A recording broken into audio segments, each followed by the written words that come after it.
Difference between bailment and pledge.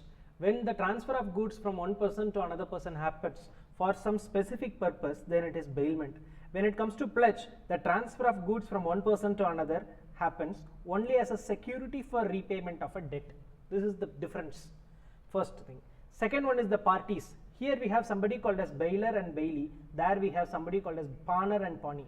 Who is a bailer? If a person delivers the goods under the contract of bailment, he is called as the bailer. To whom he delivers the goods, he is called as the bailee.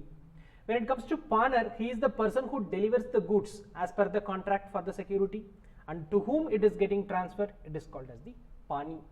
The purpose is for specific thing, which we had already learnt in meaning part. That specific purpose may be for safe custody, repairs, processing of goods.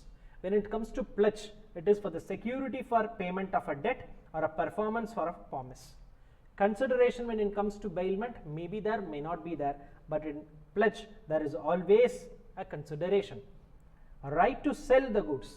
Even if the bailee is not getting the consideration, he is not paid with the charges for what he is doing, he cannot sell the goods, no right to sell. But the only option available to him is he can sue the bailer. When it comes to pawnee, he has the right to sell if there is a failure of redemption of goods.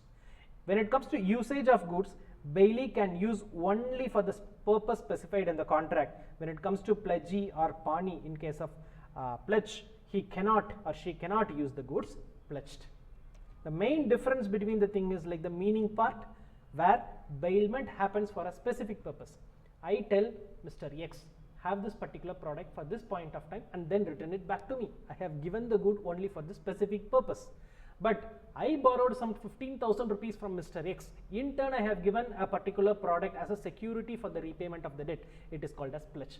This is the basic difference between the two. If you people can understand the meaning, it will be very easy to differentiate.